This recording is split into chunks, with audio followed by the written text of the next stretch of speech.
Ok, je vous propose de redémarrer cette session, de démarrer cette session qui est consacrée donc à un thème précis, particulier, qui est celui finalement à la fois du métier de développeur, de programmeur, et l'évolution de ce métier et l'évolution de l'assistance à ce métier par l'intermédiaire de techniques d'intelligence artificielle. En fait, c'est un sujet qui est assez délicat aujourd'hui parce que les développeurs se sentent un tout petit peu, on va dire, concernés et un petit peu en danger aujourd'hui parce qu'on leur raconte un peu n'importe quoi. On leur dit que demain matin, on va les remplacer, qu'il suffira de mettre un algorithme pour que tout se passe bien.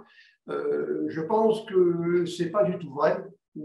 En tout cas, on va expliquer de quoi il s'agit. On va donner des exemples avec DeepMind, avec AlphaCode, avec Copilot, des outils, on va même regarder un algorithme, et des outils qui prétendent, aujourd'hui, bien que ce ne soit pas le cas, générer donc des séquences de code,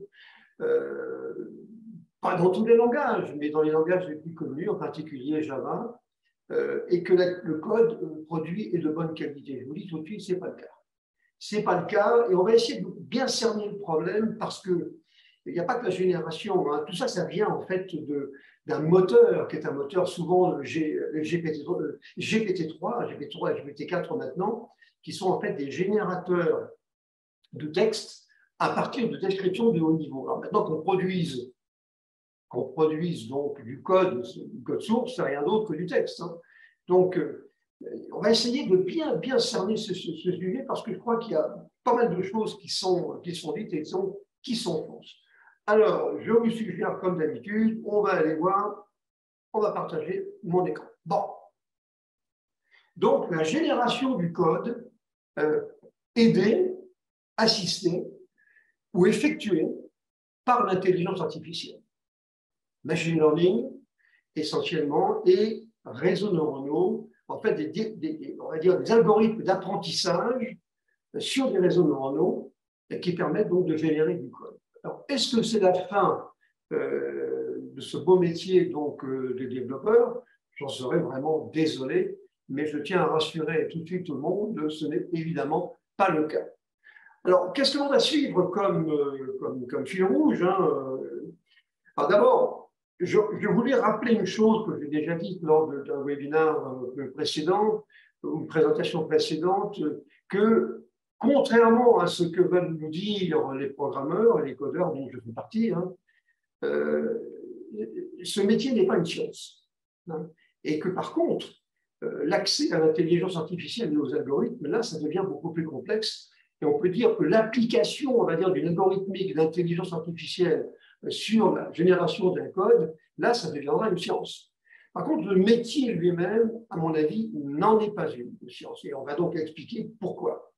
Alors, comme je vous ai dit qu'on allait faire en sorte de bien cerner le problème et donc d'indiquer finalement d'où ça vient, on va parler de la génération de texte à la génération de code, c'est-à-dire GPT-3, des outils comme Codex, dont on a beaucoup parlé parce que c'est vrai qu'ils sont assez sidérants. La différence entre générer un texte, une nouvelle, un livre, mais pourquoi pas, et un programme, la différence, c'est qu'un programme, il ne faut pas faire d'erreur. À la limite, sur un livre, dans la génération du texte, on peut se tromper et avoir des expressions qui sont un peu farfelues. C'est tout à fait, disons, acceptable, hein, c'est envisageable. Par contre, dans un programme, il faut respecter la syntaxe du langage que vous prétendez générer. Donc, si vous voulez, tout ça, ça vient effectivement des moteurs de génération de texte, hein, fondés sur l'intelligence artificielle, mais maintenant, la génération d'un code, c'est quand même bien autre chose. C'est une couche qui vient au-dessus. Et donc là, par contre, en tout cas, les résultats qu'on a obtenus jusqu'à maintenant ne sont pas encore forcément très satisfaisants. Alors, à mon sens, en tout cas, ce qu'il faut dire, c'est qu'il ne faut pas confondre une véritable intelligence avec le fait de bien positionner les instructions, c'est-à-dire faire de l'indentation, voire de la complétion, c'est-à-dire à partir de la première lettre ou des premières lettres d'un mot, proposer la suite d'une manière automatique. Un nom de variable, un nom de méthode, voilà. Ce n'est pas du tout la même chose. entre une indentation, ben, c'est du codage automatique. D'ailleurs, vous avez bien vu que dans Python, l'indentation, donc elle est automatique. Vous ne l'écrivez pas, vous ne la faites pas. Elle est générée automatiquement. Et quant à la complétion, on en fait quand même depuis au moins 30 ans. Donc, ce n'est pas subitement qu'on va dire que c'est devenu intelligent. Alors maintenant, le code, parce qu'on génère du code, hein, il y a énormément de travaux qui sont menés en ce moment, aussi bien chez les éditeurs, chez les constructeurs, que dans les universités, parce que ce sont des sujets rêvés, ça. Hein. Il y a à la fois de l'analyse syntaxique là-dedans, il y a la compréhension de texte, donc par le langage naturel. Et c'est vrai que c'est passionnant, ce sont des sujets qui sont passionnants. Mais de là à dire qu'on a obtenu gain de cause et qu'on est arrivé vraiment à des résultats probants, je ne crois pas qu'il faille le dire. Parce que le code produit, incontestablement, a beaucoup de défauts. Hein. On va donner un exemple sur les problématiques de sécurité. En fait, il en fait largement autant que le premier développeur venu. En plus, les performances ne sont pas nécessairement au rendez-vous. Hein. Il ne respecte pas toujours, d'ailleurs, les patterns. Hein, vous pourrez donc lui suggérer. Par contre, il reprend effectivement, ça c'est le principe même de la génération à partir de GPT-3, il reprend en fait ce qu'il a appris de nous, c'est-à-dire des développeurs, et en général, ce sont des codes qui sont implantés dans GitHub. Alors, il y en a des milliers, des dizaines de milliers, et en fait, on apprend à partir de ces codes sources, et en même temps, on apprend donc des bizarreries, ou des erreurs, ou des anomalies. Chaque développeur aujourd'hui, finalement, a une façon de travailler donc, qui lui est propre, et donc on les retrouve, bien entendu. Est-ce qu'on peut envisager un échéancier? Moi, je vous dis, ça viendra, c'est certain. Mais je pense que ça ne sera pas avant 2040. Alors, on est en 2022, vous voyez, ça nous donne au moins 20 ans devant nous. Et même 2040, je suis optimiste. Parce que vraiment, générer du code et lui faire confiance. Parce que si vous générez 10 lignes de code et vous passez 3 heures après pour vérifier que le générateur n'a pas écrit n'importe quoi, ça ne sert à rien. Ce qu'il faut, c'est générer un code et avoir confiance dans ce code. Alors là, il va se passer encore beaucoup plus de temps. Vous voyez, c'est une vue de l'esprit aujourd'hui de dire que je vais faire confiance totalement au générateur. Et d'ailleurs, on pourrait faire une comparaison avec d'autres mécanismes, on va dire, de suggestion, tels que ça, par exemple pour les pilotes, on en parlera tout à l'heure. Alors, quelques solutions intéressantes, je vous dis, je me focalise essentiellement sur Copilot, dont on parle beaucoup, et DeepMind, en fait, on va dire c'est la galaxie, donc GitHub et Google, les deux donc avançant relativement vite, faisant beaucoup de prosélytisme sur le sujet pour dire qu'ils sont les meilleurs du monde. Et puis il y en a à peu près aujourd'hui, en gros une dizaine, qui sont plus ou moins crédibles et auxquels on peut s'intéresser. Maintenant, donc, quel sera l'impact sur le métier des développeurs? On a souvent parlé de ce sujet-là. Moi, je suis convaincu que ce métier-là va disparaître à peu près à 80% dans les entreprises qui vont plutôt se focaliser sur des choses relativement simples, du code jetable, hein, du low-code, par exemple, que par contre, lorsque ça demandera des compétences plus avancées, je crois que c'est plutôt chez les prestataires, voire chez les indépendants, que l'on trouvera ça. Parce que on n'aura pas nécessairement dans le futur à développer des codes complexes dans l'entreprise. Ça sera fait plutôt à l'extérieur. Par contre, c'est vrai que le métier de développeur va changer parce qu'avec l'arrivée de l'intelligence artificielle progressivement, hein, des outils quand même de complétion quand même plus intelligents maintenant, eh bien, c'est vrai que la façon de travailler va quand même changer. Donc, il ne faut pas faire un rejet, ça serait idiot. Simplement, il faut s'adapter à des techniques qui sont intéressantes au même titre qu'un correcteur orthographique actuellement ou d'autres outils de ce type. En tout cas, il va falloir, à mon sens, donc changer nos habitudes. Alors, quand on va parler de GPT-3 et qu'on a un générateur donc, de texte, le principe est très simple. Le principe est le suivant. Il fait un apprentissage sur un grand nombre d'exemples. Alors, l'idée est que plus vous avez d'exemples à votre disposition, et c'est le cas donc, dans GitHub, encore qu'on verra, il peut y avoir des soucis justement de respect des licences du code qui est hébergé dans GitHub, plus on aura accès à un grand nombre d'exemples, plus, à la limite, on pourra générer des choses qui seront correctes et intéressantes. Alors, on parle maintenant, alors, vous savez, ce que l'on va prendre, ce sont des méthodes, des méthodes de codage, la façon d'organiser donc les instructions, les trucs qu'utilisent les développeurs, et ceci avec des API, et puis les API et les langages donc les plus courants. Un outil tel que GPT-3, il a actuellement 175 000, enfin, il a fait son apprentissage sur 175 milliards de paramètres. Et on va aller, c'est pour ça, le jour où un générateur, et ça par contre ça devrait arriver dans pas trop longtemps, pourra s'appuyer sur 1000 milliards de paramètres, à mon avis, pour un seul langage, là, ça commencera à devenir sérieux. Vouloir tout embrasser, vouloir générer tous les codes de la planète et tous les langages de la planète, ça me paraît pas la meilleure solution. Par contre, se focaliser sur un langage, Java, PHP ou un autre, avec un grand nombre de paramètres, et si possible des paramètres homogènes. Le problème que nous avons aujourd'hui avec GitHub, c'est que on ne sait pas qui a écrit le code qui est là-bas. On sait qu'il est à disposition, qu'il est libre ou pas libre, mais on ne sait pas qui c'est. L'idéal, ça serait quand même d'avoir un cursus, ou on va dire un catalogue d'exemples et de paramètres fait par une ou plusieurs personnes, mais qui respectent quand même des règles qui sont à peu près les mêmes. Parce que vouloir faire quelque chose d'homogène avec des comportements d'écriture qui sont hétérogènes, ça me paraît bigrement difficile. Vous voyez ? Enfin, un jour viendra où on aura effectivement un très très grand nombre donc, de paramètres et l'apprentissage du réseau neuronal se fera donc de cette façon-là. Et je pense qu'il vaut mieux anticiper sur ce qui va se passer donc, à cette période-là et donc ne pas en avoir peur, mais se préparer parce que ça probablement dans l'entreprise. Je ne parle pas nécessairement des codes les plus complexes. Mais dans l'entreprise, il faut quand même s'y préparer parce que ce sera, à mon avis, relativement difficile de résister. Alors, je rappelle, je passe assez vite parce qu'on en avait déjà parlé, mais je rappelle quand même l'une des choses qui me tient vraiment à cœur. Étant développeur moi-même depuis longtemps, je maintiens que la programmation, ou plutôt si vous préférez, le codage. Le codage, ce n'est pas une science, du tout. C'est simplement la mise en pratique de règles qu'on nous apprend. On nous dit de faire un do while, etc., ou un for next, ou for i égale.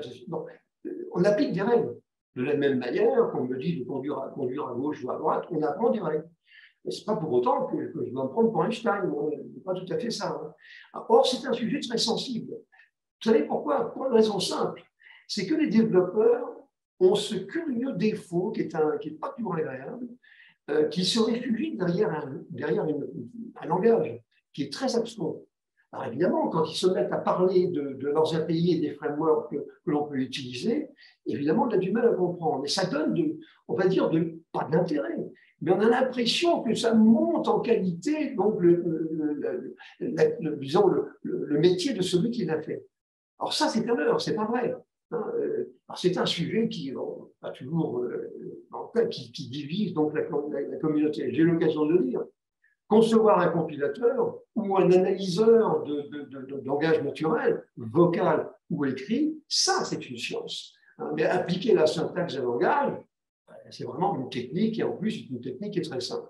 Alors, les bonnes pratiques pour un programmeur, souvent on s'accroche d'ailleurs sur ce sujet-là, les bonnes pratiques d'un langage, je veux dire, elles se réfèrent à l'expérience. Ouais, on sait ou on ne sait pas. On a appris la syntaxe d'un langage, on a écrit quelques programmes, et progressivement, on est plus à l'aise, comme on serait plus à l'aise avec une nouvelle voiture ou avec un nouveau téléphone, mais on apprend finalement des pratiques. Il n'y a rien de scientifique dans cette approche. Bon. Il est beaucoup plus facile, à mon sens en tout cas, du point de vue des programmeurs, de se spécialiser sur un langage que de prendre du recul et de repositionner l'application dans son contexte. En fait, on va le voir, on va le dire, le métier de codeur va être assisté, c'est vrai, par des autocompléteurs, par des outils d'assistance et peut-être par un peu de génération dans les années à venir. Mais la conception, j'ose même pas dire la modélisation Ça, c'est tout à fait autre chose. Et donc, je ne suis pas du tout convaincu qu'une intelligence artificielle à court terme sera capable de me générer, on a essayé depuis très longtemps, capable de générer donc le contexte d'une application et ce qu'elle doit faire. Le codage, ça c'est autre chose. Vous savez, une voiture, ça peut se conduire sans savoir où est le moteur. Hein. Ben là, c'est un petit peu la même idée. On peut très bien écrire un code, peut-être pas forcément le meilleur, mais sans savoir exactement quelle est la portée de chacune des instructions que je vais écrire. Alors, maintenant, c'est vrai que la compétence en matière de codage, donc, elle ne se décrit plus de la même manière qu'avant. On l'a dit, hein, la véritable compétence, ça se trouve chez les grands, hein, chez les prestataires. On peut prendre bien sûr les GAFAM, mais de plus en plus, hein, je vous l'ai dit, chez des individus, chez des personnes qui travaillent en dehors d'un contexte d'entreprise. Hein. Vous savez, c'est toute une tendance. On dit que ce sera à peu près 70% des développeurs de demain. Ça. Donc, vous voyez, le mouvement est très important. Et donc, moi, je suis certain que la compétence, la véritable compétence, ne sera pas véritablement nécessaire, à mon avis, dans l'entreprise. Alors, quand on regarde bien ce que fait mon programmeur, qui, je vous dis, a un peu tendance, une fois j'en fais partie, hein, à se prendre pour Einstein et d'expliquer donc la théorie de la relativité par des instructions, en fait, le développeur, qu'est-ce qu'il fait? Il applique des patterns, c'est-à-dire des recommandations, comme un joueur d'échecs, dans une situation donnée, va essayer de reproduire ce qui a déjà fonctionné. Hein, on l'avait déjà dit, ça. Mais lorsqu'on veut vraiment devenir un maître aux échecs, on regarde les parties de Kasparov au championnat du monde, comment il s'est dépatouillé dans telle et telle situation. Là, c'est pareil. On applique des patterns. Vous savez, il y a des milliers de patterns aujourd'hui. Depuis les années 1994-95, depuis le fameux livre sur les 23 patterns donc de C++, le monde a beaucoup changé. Et aujourd'hui, il y a énormément, on va dire, de recommandations. Mais quand j'applique une recommandation, ce n'est pas pour autant que je suis intelligent. Encore une fois, ne voyez pas dans mes propos quelque chose de désagréable par rapport aux développeurs. Ce n'est pas ça. Ce n'est pas du mépris, non, pas du tout. Au contraire, hein, je dis, je fais partie de la famille. Simplement, il ne faut pas se tromper. Hein, c'est une technique. La conception d'une application, ça, effectivement, on peut dire que c'est quelque chose qui a une approche beaucoup plus scientifique. Par exemple, lorsqu'on veut faire communiquer des objets au moment dans un langage objet, on instancie des objets, on veut qu'ils communiquent entre eux. On a 36 000 façons d'imaginer cette façon de fonctionner, mais vous avez des patterns qui vous disent comment on fait. Voyez. Ou alors quand on veut séparer l'interface de l'utilisateur par rapport au code qui va être exécuté et à la restitution donc, des résultats, ce qu'on appelle donc le pattern MVC, c'est très bien. Pourquoi voulez-vous réinventer le chose? Mais, encore une fois, il n'y a rien d'extraordinaire là-dedans. Simplement, j'applique des bonnes pratiques. Voyez. Alors, aujourd'hui, du fait d'un monde de réutilisation maintenant systématique et de généricité des composants, on veut absolument tout réutiliser. Et si on utilise des patterns, ce n'est pas uniquement parce que ce sont des bonnes pratiques, c'est aussi parce qu'on pense à la maintenance. Et quelqu'un qui a appliqué un pattern d'MVC, avec séparation du modèle du contrôleur, eh bien, le code serait plus compréhensible. Parce que si on revient un peu en arrière et qu'on regarde comment on écrivait du code il y a quelques années, on avait l'impression par moment que c'était le concours de celui qui sera le plus incompréhensible. Le fait d'appliquer des patterns, encore une fois, c'est rien de scientifique, hein, simplement il faut comprendre déjà. Hein, et je pense que c'est d'ailleurs plus complexe à comprendre que on va dire, la syntaxe proprement dit. Bon, bien, c'est vrai que normalement, aujourd'hui, dans ce monde de réutilisation systématique, donc on va, avant de se lancer dans une application, on va d'abord regarder quels sont les patterns donc, qui sont imposés donc, par l'entreprise. Bien. Alors, je l'ai dit, le codage n'est pas une science. Je prétends que c'est une technique qui est relativement simple, qui nécessite simplement d'avoir de la mémoire et de savoir s'inspirer donc des bonnes pratiques déjà mises en œuvre. Hein. Alors, si on analyse le corpus d'une application, on va dire standard d'aujourd'hui, on s'aperçoit que plus de 80%, on va dire, de son codage n'est qu'une mise en situation, d'une part des composants de l'API et également du framework, c'est-à-dire de l'architecture donc de mise en œuvre. Et qu'au fond, il n'y a pas grand-chose qui reste donc véritablement à décider et à inventer. Ce qui, d'ailleurs, à mon sens, est très frustrant pour le développeur. Parce qu'il y a des développeurs qui adorent ça. On les voit dans le métro, dans le train, ils sont tous en train de taper sur leur clavier. On sent quand même qu'il y a une appétence à ce métier. C'est vrai que pour eux, c'est un peu dommage de se retrouver simplement avec un petit bout donc, à imaginer, on dit à peu près 20%. Donc, ce n'est pas une science, mais mes chers amis, je conçois tout à fait et ne conçois pas de mon avis. Moi, je suis développeur depuis très longtemps. Je pense qu'il ne faut pas confondre un développeur avec un scientifique ou je dis celui qui va écrire donc un compilateur. Par exemple, dans le domaine de la mécanique quantique, aujourd'hui, il y a des machines quantiques, il y a la programmation quantique. L'usage des opérateurs quantiques. Alors là, on est en pleine physique quantique. Je maintiens que ce n'est pas très compliqué. On applique des opérateurs qui font des choses. Alors évidemment, ces choses-là, elles ne sont pas très faciles à comprendre quand on est en mécanique quantique. Mais sur le fond, de la manière de coder quand on est avec une machine quantique et des algorithmes quantiques, je veux dire, on n'a pas franchi le cap pour aller vers une notion. Bon. Alors, quand on parle d'assistance au codage, à mon avis, il y a eu ou il y aura 3 époques.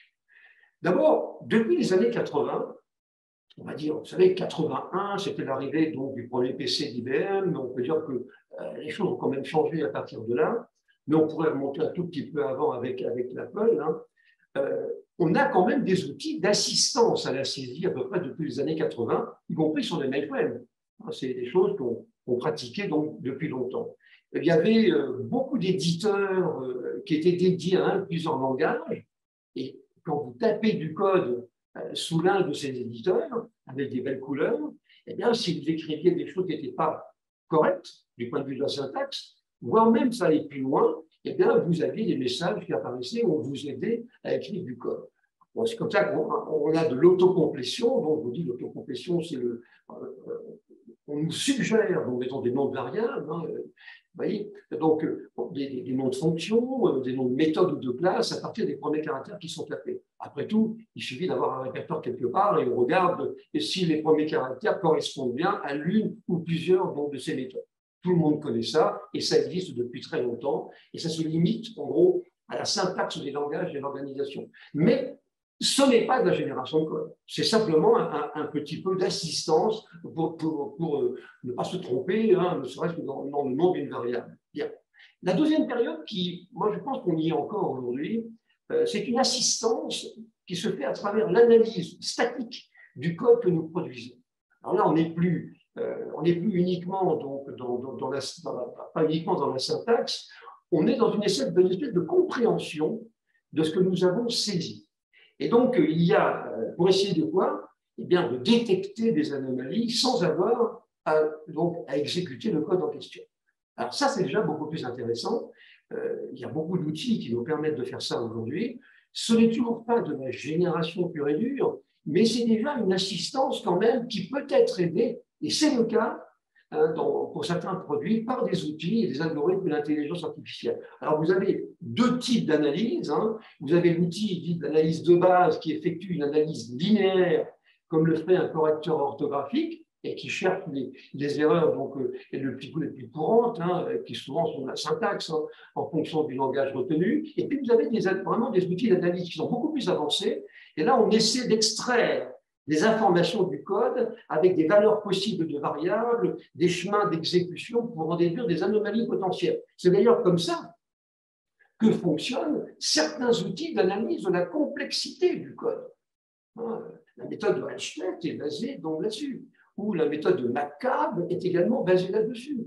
Donc on essaie de comprendre sur la manière dont est organisé le code, s'il pourrait éventuellement y avoir des problèmes à l'exécution. C'est très intéressant, mais là encore, on ne générera donc pas de code.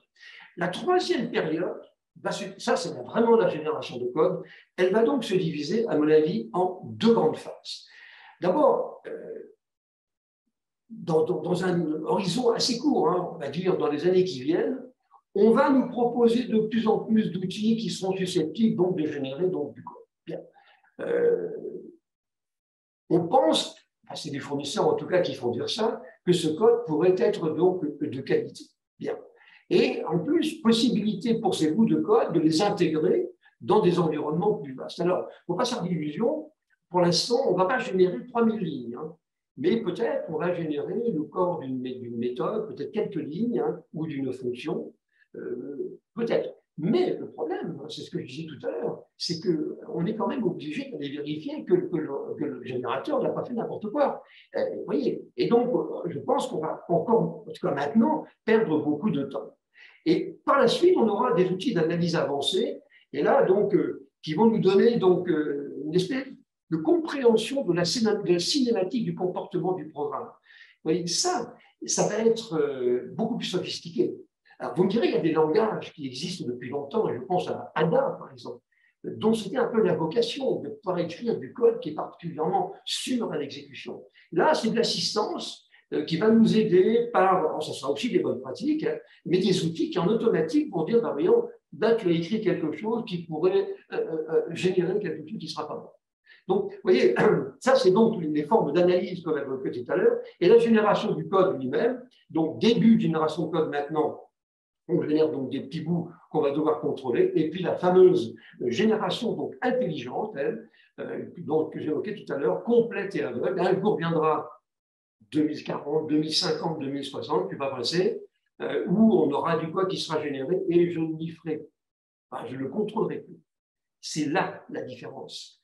On a des outils d'analyse qu'on vient d'évoquer, et on a des outils de génération maintenant, simplistes actuellement, et puis des futurs outils donc, de génération qui, eux, eh bien, seront, vous voyez, donc ce sera quand même beaucoup plus complexe hein, dans la cinématique, dans la façon de faire, et on devra lui faire confiance. Je pense que déjà, un codeur, un programmeur, il ne fait déjà pas confiance à un composant qui a été écrit par quelqu'un d'autre.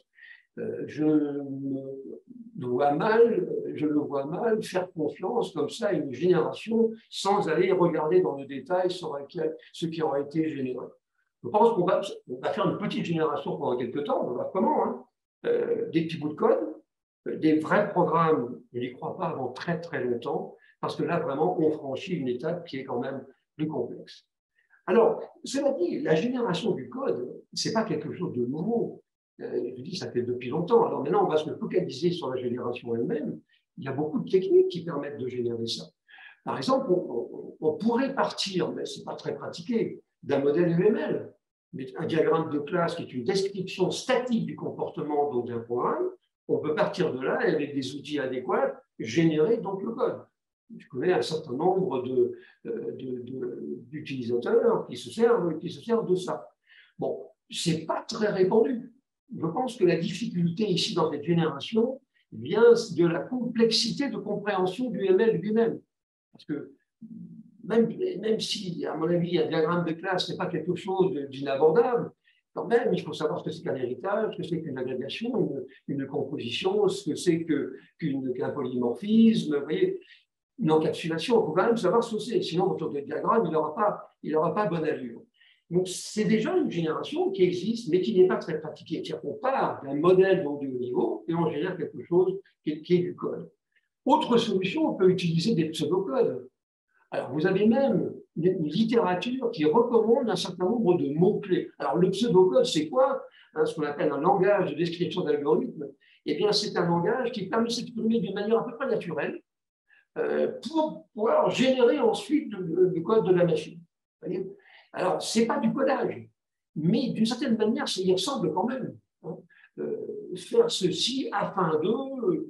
bien, s'il y a quand même un niveau de complexité qui ne me paraît pas très inférieur à celui d'un langage de programmation. Donc, il y a donc il y en a beaucoup qui existent, hein, parce que par contre, si vous éloignez trop de la génération, après, si vraiment vous voulez les exprimer d'une manière totalement naturelle et libre, là, les outils ne vous généreront pas le code. On a donc des pseudocodes. C'est plutôt pour de la littérature et de la documentation, mais ce n'est pas véritablement de la génération de code. Il y a aussi des moteurs de règles, après tout. Moteurs de règles, c'est quoi? Ce sont donc il y a des règles de gestion qui correspondent à des événements qui peuvent se produire. Ces règles de gestion ont été codées une fois pour toutes, et avec un langage de description d'application, je vais décrire une sorte de cadre, un framework de mon application qui va ensuite intégrer tous les composants que dont j'aurai besoin. Au fond, ça revient à terme de la génération de code. Mais remarquez quand même ce qui est quand même significatif, c'est que les moteurs de règles, qui existent depuis 40 ans, hein, ce n'est pas un succès, hein, je dirais même c'est un échec absolu. Donc, il y a peut-être aussi une relation de cause à effet entre les deux. Le low-code. Low-code, on me dit que tout le monde va écrire avec du low-code, c'est-à-dire de faire du codage sans compétences. Peut-être dans l'entreprise pour écrire des petites choses sans véritablement grande envergure, pourquoi pas. Mais là encore, on est sur une espèce de génération de code, la manière de s'exprimer étant très générique. Et enfin, les transpilers. C'est quoi un transpiler? C'est un compilateur de code source à code source. C'est-à-dire, je prends, mettons, un code écrit en C++ et je génère du JavaScript. Ou alors, je prends, vous voyez, c'est une génération, je compile un code source avec un certain langage, hein, et je génère un autre code source. C'est donc bien une génération de code. Et dans le monde JavaScript, il y en a énormément.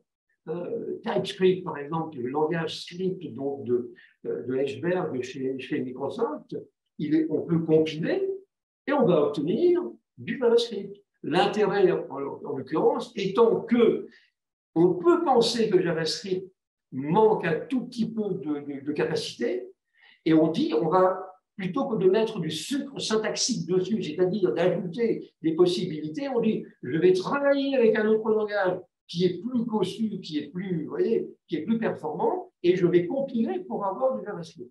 J'ai donc bien, alors ça s'appelle un transpiler, hein, et donc j'ai donc bien une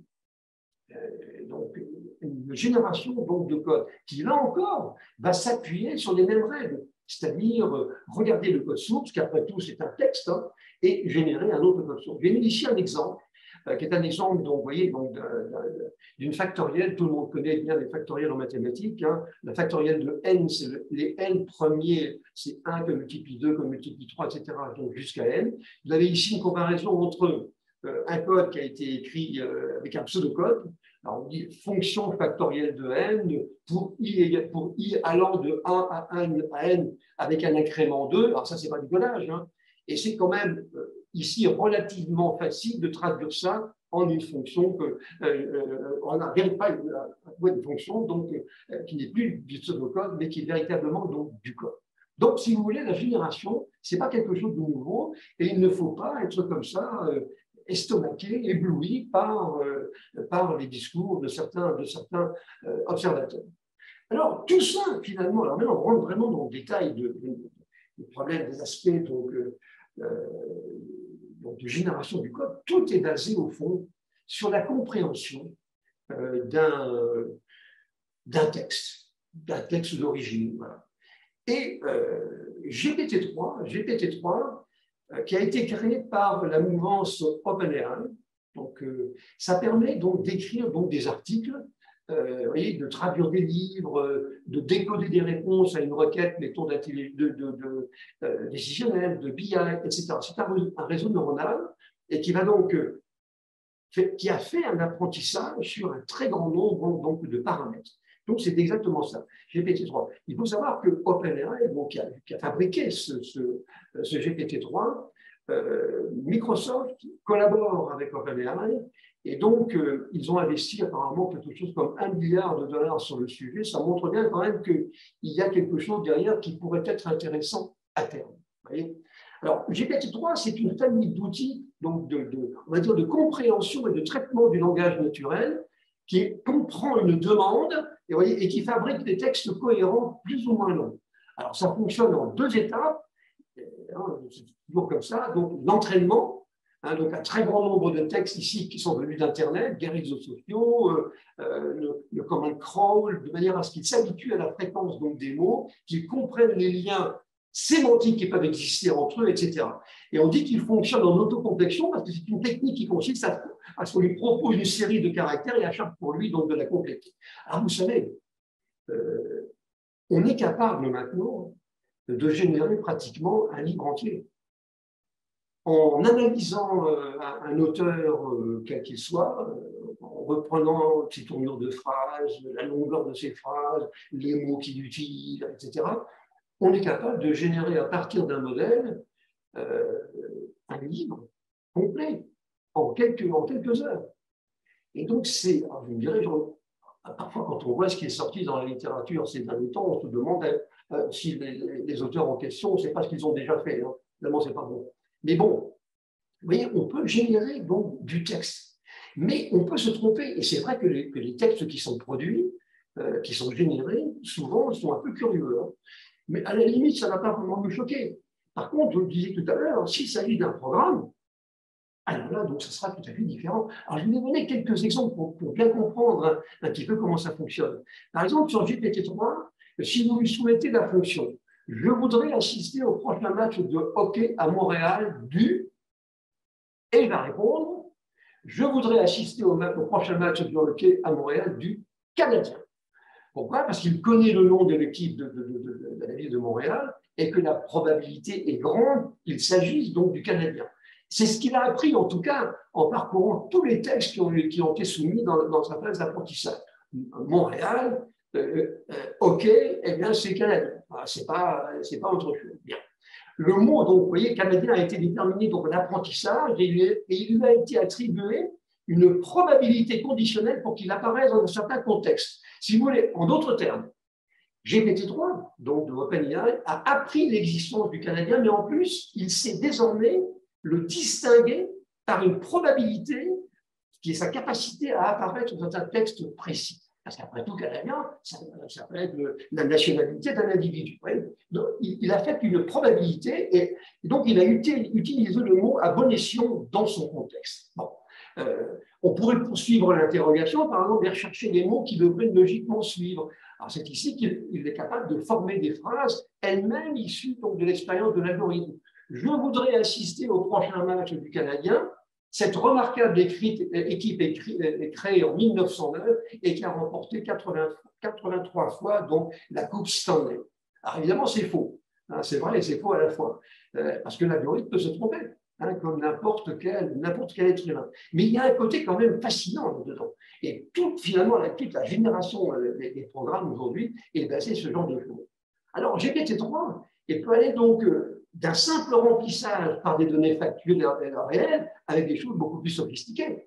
Par exemple, je peux lui exprimer mon admiration pour le poète Arthur Rimbaud et je peux lui dire le Dormeur du Val d'Arthur Rimbaud commence par « C'est un trou de verdure où chante une rivière ». Et ça sera la réponse donnée par GPT-3. Bon, ça, ce n'est pas encore trop compliqué. Mais GPT-3 va aller encore plus loin. Il va nous suggérer donc un poème imaginaire qu'il aura composé en tenant compte des caractéristiques d'écriture de l'écrivain, du rythme de ses vers, etc. Et en 2021, par exemple, Rimbaud aurait peut-être écrit la tragédie du Covid et commencé par « Il dort devant sa machine, la main sur la poitrine, parce que dans le Dormeur du Val, ça se termine par il a deux petits trous rouges sur la poitrine. » Donc, vous voyez, on peut faire évidemment des confusions. C'est une capacité quand même assez extraordinaire de GPT-3. Alors maintenant, c'est GPT-4, hein, qui donc permet d'étendre, donc de construire des corpus textuels qui peuvent donc être des programmes. Alors, je vous l'ai dit, hein, à la fin 2020, Microsoft et donc OpenAI avaient signé un accord de parrainage et Microsoft aujourd'hui utilise GPT-3 pour ses propres produits et il a investi donc quand même beaucoup d'argent là-dedans et l'expérience montre que d'ailleurs vous savez dans OpenAI il y avait Elon Musk toujours dans des bons coups celui-là, hein. Donc voilà, GPT-3. Bien. Alors, les applications concrètes, bon, je ne vais pas trop insister là-dessus, vous les connaissez, je vous les ai rappelées simplement ici. Vous voyez, donc, dans les moteurs de recherche, ça c'est pour GPT-3 et GPT-4. Hein, pour les discussions en langage naturel, pour le chat, le clavardage, comme on dit au Québec, vous voyez, l'intelligence, les services clients, par exemple, comprendre ce que disent les clients, la génération des réponses, la compréhension des contenus, les outils de productivité, ce sera d'une aide très importante, hein, par la suite, la traduction. Donc, bon, ce sont des applications donc, classiques et connues donc, de GPT-3. Maintenant, quels sont les outils qui me permettent donc de générer du code?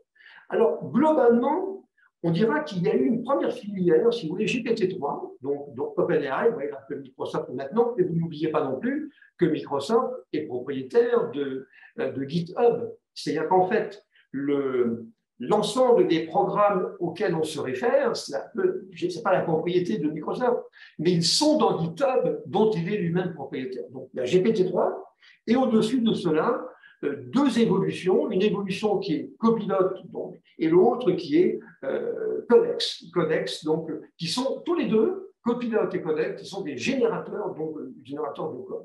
Alors, vous allez voir comment on fait, comment on dialogue finalement avec Copilot. Par exemple, on peut exprimer ce que l'on veut dans des commentaires. Hein. On peut, par exemple, dire, vous voyez ici, le dièse generate 20 random number, ceci finalement un commentaire. Et bien, Copilot a généré le code qui suit, vous voyez les trois lignes, avec un import, une boucle for, et puis un print. Ça, il analyse les commentaires, à condition de bien sûr pas se tromper. Copilot également, on peut taper une fonction significative, un nom de fonction significative, et laisser ce Copilot se débrouiller par la suite. Par exemple, le def, vous voyez, max sum slice, entre parenthèses, XS, il va vous générer, donc, il va vous générer toutes ces parties-là. Alors ça, c'est Copilot qui va le faire. Ou alors, on pourra même, mais ça ne marche pas très bien, commencer à écrire un code, et si on est à court d'inspiration, lui dire, après tout, continue, parce que moi, je ne sais plus comment faire. Et il va vous suggérer, donc, des évolutions. Mais la qualité de ce que vous allez obtenir n'est quand même pas extraordinaire. Hein. Donc, il y a différentes manières de dialoguer avec ces outils. Je vous dis des commentaires, des noms de fonctions, et puis vous voyez, donc une certaine liberté que vous allez essayer donc à l'outil pour s'exprimer. Alors, je pense qu'il n'est pas crédible actuellement en Copilot, malgré tout le prosélytisme que l'on peut avoir autour. Il n'est pas crédible. Bon, il a tendance, c'est vrai, à être très fantaisiste dans la génération du code, quand il n'est pas totalement nul. Hein. Et ça peut faire frémir donc un programmeur débutant. Si on est vraiment honnête, hein, c'est ça qu'il faut dire. Hein. En fait, les limites, elles viennent surtout du contexte dans lequel il doit fonctionner. Si le contexte est compliqué, avec des API en grand nombre, etc., et donc des architectures qui sont un peu avancées, il aura des comportements erratiques et curieux. On ne peut pas les faire confiance. Dans le domaine de la sécurité, par exemple, il y a une étude récente qui a été faite, qui a montré ce que produirait donc Copilot. Donc, vous voyez le contexte GitHub, hein, dans le contexte de vulnérabilités qui sont décrites par la référence, la référence MITRE, les 25 plus dangereuses vulnérabilités logicielles. Et donc, les auteurs se sont demandé si, dans des scénarios propres à générer ces vulnérabilités, est-ce que Copilot serait capable d'éviter les choses trappes ou est-ce qu'il serait aussi mauvais? Et en fait, on s'est rendu compte que sur 1692 programmes générés, 40% comportaient des vulnérabilités tout aussi dangereuses. Alors, les chercheurs, hein, qui cherchent des excuses, ont expliqué ont rappelé le processus d'apprentissage de machine learning, ne les mettaient pas à l'abri de ça. Vous voyez, donc, parce que les anomalies étaient déjà présentes dans les répertoires, dans les repositories donc de GitHub. Comme ça existait déjà, les anomalies, les erreurs, on reproduit les erreurs. Voilà, c'est pas quelque chose, disons, en qui on peut avoir confiance aujourd'hui totalement. Un autre exemple, c'est le cas donc, de l'outil Google, de AlphaCode, donc de la mouvance DeepMind. On rappelle que DeepMind est une compagnie britannique qui avait été rachetée donc, par Google, c'était en 2010, ou plus précisément maintenant, c'est une filiale donc, de Alphabet. Et donc l'objectif de ce DeepMind, c'était de trouver les meilleures techniques d'apprentissage automatique pour construire des algorithmes puissants d'apprentissage généraliste. Et là, on est bien dans ce cas-là avec la génération du code. Bien. AlphaCode a été confronté à 5000 concurrents et a participé à 10 concours. Eh bien, il s'est globalement situé dans la moyenne, vous voyez à peu près la moyenne, donc des programmeurs experts qui participaient à ces concours. Donc, il n'est pas génial et il s'est avéré ne pas être totalement stupide. Mais alors, est-ce que ça vaut la peine à ce moment-là d'utiliser ce genre d'outil? Je ne suis pas certain. Hein. Vous voyez, bon. Alors, sur le schéma qui est indiqué ici, oui, le fonctionnement est toujours le même. Hein. Donc, AlphaCode, ce qu'il fait, il va chercher des informations, des données sources, il va le trouver dans tous les problèmes qu'on a trouvés dans GitHub, et quelles sont les solutions qui ont été apportées. Il fait un pré-training, un pré-apprentissage, et ensuite, il fait un apprentissage beaucoup plus fin, en proposant quand même un grand nombre de solutions possibles, en se basant sur la compétition qui s'appelle Code Forces. Donc, c'est-à-dire, c'est une compétition avec des développeurs extrêmement compétents. Et donc, il a essayé de faire un apprentissage beaucoup plus précis. Donc, alors, il propose un certain nombre de solutions. Et après, on fait un filtrage. Un filtrage pour ne retenir que celles qui lui paraissent les plus adéquates. Donc, et ensuite, on contrôle, on évalue et on exécute. C'est une manière. Alors, ce qui est intéressant là-dedans, c'est que d'une part, AlphaCode, donc DeepMind, se sert toujours de GitHub comme outil. Et oui, donc, d'une part, hein, et ensuite, il se sert d'un concours. Donc, en fait, c'est un peu comme les patterns. C'est-à-dire qu'on demande à des programmeurs confirmés comment ils ont fait, et on a essayé de faire pareil. En tout cas, c'est ce que fait donc AlphaCode. Alors, il a fait des choses qui étaient pas mal. Hein. Là, c'est un véritable générateur, mais je ne pense pas qu'il soit aussi sophistiqué et pertinent qu'on veut bien le dire. Alors, je vous ai mis ici un exemple. Alors, c'est voilà exactement ce que nous propose donc AlphaCode. Alors, cet exemple est fourni par DeepMind. Alors, évidemment, on peut penser qu'il y a une certaine tendance donc, à embellir un peu le paysage. Je ne dirais pas le contraire. Alors, vous avez dans la partie gauche toute une série donc, de commentaires. En fait, on part de deux chaînes de caractères qu'on appelle les chaînes de caractères S et T. Alors, c'est précisé ici en minuscules, donc anglaise. Vous voyez. Et donc, il s'agit de taper la chaîne S avec une possibilité, c'est que à un moment donné, si vous devez taper un caractère, vous avez la possibilité de faire un retour arrière. Alors, si vous faites un retour arrière, vous ne tapez pas le caractère en question. Vous voyez, donc, c'est une manière un petit peu d'orienter la manière de taper. Tout ça, c'est décrit de manière très précise. Et on cherche à obtenir donc, une certaine chaîne de caractères qui s'appelle T. À partir d'une chaîne S, en utilisant les backspace, d'une certaine façon, je veux obtenir donc, une chaîne T. Par exemple, si S, c'est la chaîne ABABA, et qu'on fait un backspace où le taper le premier et le quatrième caractère, on obtiendra la chaîne BA. Je vous assure que c'est vrai, vous pourrez vérifier.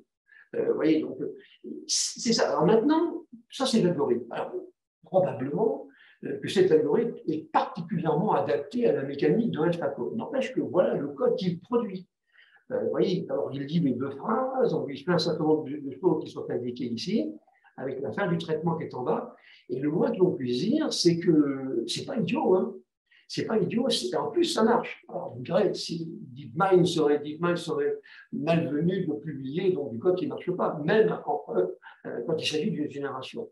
Mais quand même, c'est pour ça que je dis ça ne marche pas. C'est vrai. Ça ne marchera pas demain. Mais après-demain, avec des machines plus puissantes, avec des milliers de milliards de paramètres, avec des algorithmes d'apprentissage plus sophistiqués, peut-être plus de couches dans les réseaux neuronaux, 36 000 solutions, vous voyez, on fera des choses qui sans doute seront intéressantes. Simplement, la seule question que je pose et qui m'inquiète d'une certaine manière, si on attend ça, eh bien, c'est de dire, est-ce que je vais avoir confiance ? Je vous avouerai très franchement, personnellement, non. Je vais encore aller regarder le détail de la virgule, du point de virgule, s'il est bien positionné au bon endroit, et pourquoi il a fait ceci. Et finalement, je vais passer 3 jours pour comprendre, vous voyez, 10 lignes de code. Donc ça, pour franchir cette étape-là, à mon avis, ce n'est pas demain la veille. Alors, quels sont les avantages, finalement, d'une solution de génération de code très sophistiquée comme celle-ci, comme vous pouvez l'imaginer? Bon, on espère un gain évident, un gain de temps. C'est vrai. Mais pour l'instant, ce n'est pas le cas. Hein. Et même avec des API et des frameworks qu'on connaît mal. L'objectif, il est un peu là. Si je ne suis pas un spécialiste de Laravel pour travailler avec du PHP aujourd'hui, peut-être que je vais trouver un générateur qui, lui, va mettre en œuvre plus facilement cette API d'une certaine manière avec un certain framework. Ça pourrait m'aider. On est en 2022, je vous dis, ce n'est pas avant 2040, ça. Hein. Le fait d'avoir confiance. Alors peut-être que, vous voyez, à ce moment-là, je ne serais plus obligé donc d'utiliser et de connaître toutes les API et frameworks de la planète. Peut-être qu'il pourrait nous suggérer des idées, hein, qui seraient originales ou non, auxquelles on aurait pu ne pas penser. Hein. Et alors, ce qui est quand même amusant, c'est que les outils actuels, quand même, c'est souvent une adaptation quand même qui est assez étonnante de ce que j'appelle moi la plomberie, c'est-à-dire les habitudes, les défauts, les façons de faire qui nous caractérisent. C'est vrai que j'ai fait un essai avec, en prenant du C, justement, que j'avais écrit, et je retrouve d'une manière très limitée, mais je retrouve quand même dans le code qui pouvait être généré des trucs que j'applique. Alors, je ne dis pas que c'est une bonne chose, hein, mais ça montre quand même qu'il s'est approprié la plomberie. La plomberie étant un petit peu le réseau neuronal que j'ai dans la tête. Et c'est quand même étonnant, ça. Donc, c'est pour ça qu'il ne faut pas rejeter tout en bloc, et à mon avis, ça viendra un jour. Hein. Ça peut être une aide évidente à des tâches qui nous énervent, hein, à commencer par la documentation, de manière à pouvoir se concentrer sur ce qui vraiment nous intéresse. Hein. Alors, moi, je pense que même si le code, on l'a dit, hein, généré était plus pertinent qu'il ne l'est réellement, je vous dis, ça n'empêchera jamais les développeurs de les analyser avant de lui faire confiance totalement. Tant que nous resterons dans cette incertitude, c'est-à-dire au milieu du gué, ni dans une génération forte, ni dans une complétion, hein, eh bien, un bon développeur mettra moins de temps à fabriquer ses applications sans générateur qu'avec un générateur.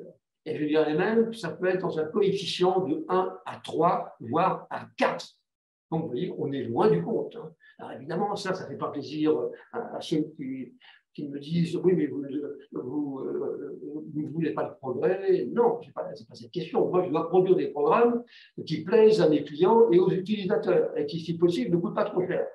Bon, maintenant, si je vais générer ces programmes avec des développeurs qui me coûtent beaucoup moins cher qu'un générateur, eh bien, je ne vais pas me gêner. Chacun donc passer.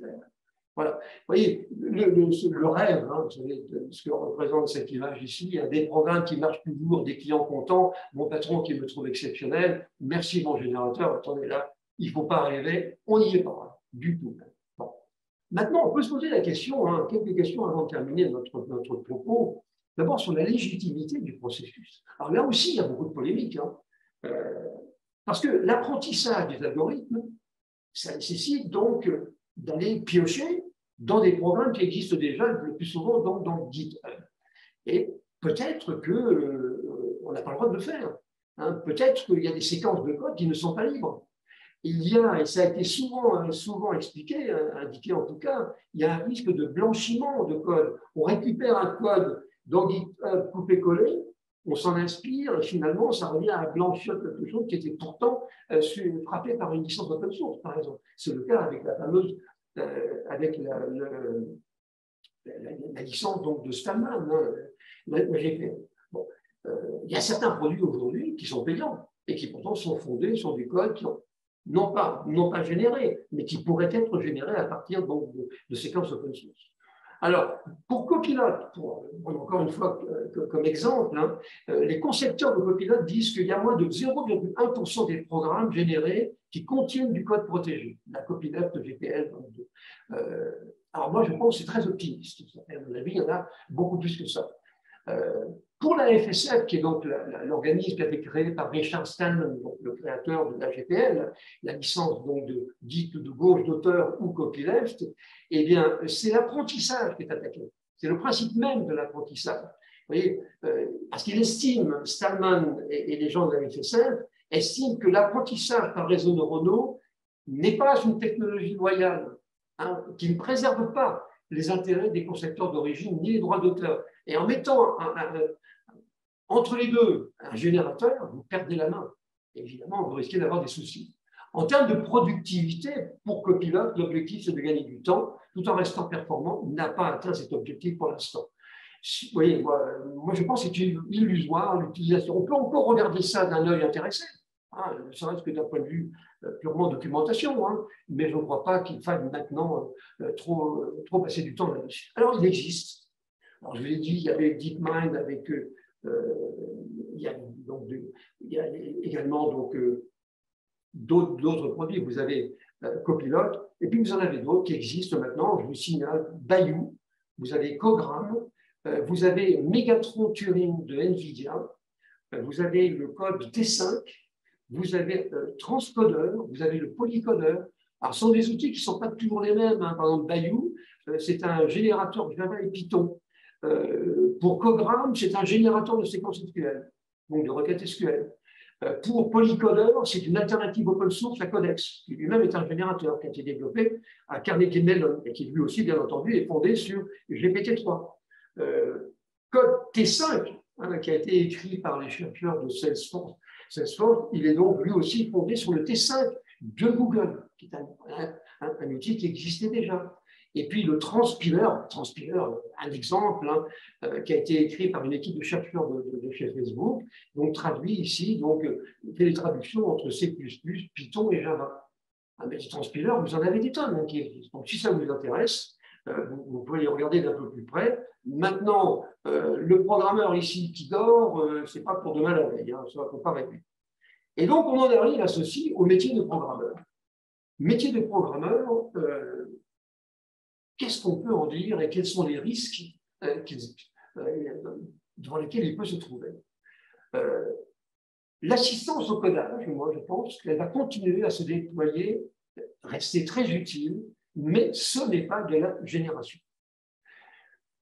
De l'autocomplétion ou de la complétion, vous voyez, au fond, c'est disposer d'un programmeur père, d'un programmeur ami, qui regarde par-dessus mon épaule et qui m'alerte quand je me trompe dans la syntaxe, qui éventuellement me suggère des bonnes idées. Ça, c'est une très bonne chose.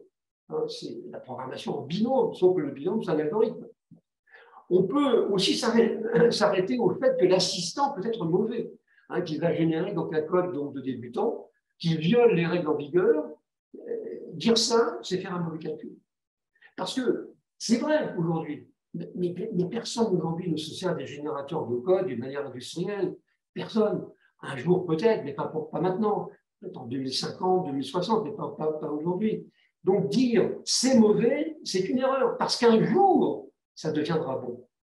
Je ne dis pas qu'on aura nécessairement totalement confiance, mais un jour, ça deviendra bon. À horizon très lointain, mais ça viendra. Est-ce que c'est la fin du codeur? J'ai fait bien la distinction entre le codeur et le concepteur. Le codeur, c'est celui qui écrit des instructions et il sait où mettre le point virgule. Je pense que c'est la fin en partie, avec ses aides contextuelles. Donc, effectivement, son métier change.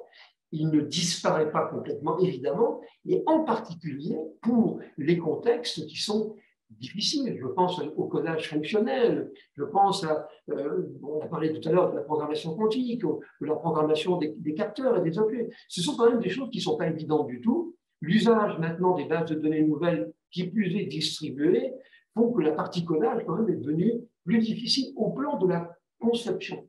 Donc ça, c'est plus un codeur, c'est un concepteur.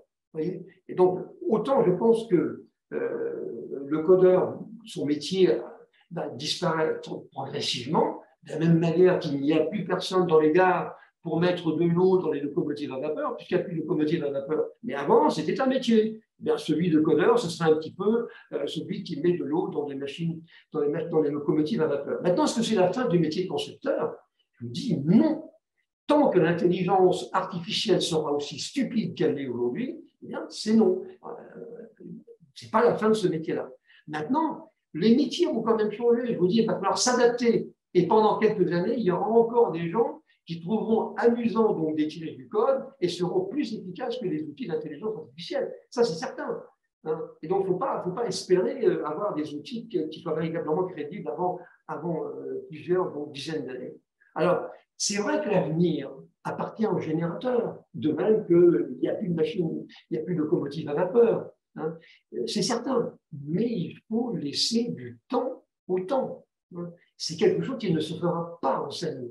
Ça viendra un jour. Alors, ce que vous permettrez de vous suggérer, ça serait de regarder un peu certains exemples. Si vous êtes développeur vous-même, regardez quelques exemples et par moment, faites quelques exercices. Vous avez des solutions qui aujourd'hui sont disponibles en ligne Et vous pouvez un petit peu tester pour voir comment ça marche. Et c'est vrai que c'est étonnant. Intellectuellement parlant, c'est étonnant. Mais de là à devenir une véritable technique industrielle utilisable dans mon contexte du TI, alors ça, j'y crois pas du tout à court terme.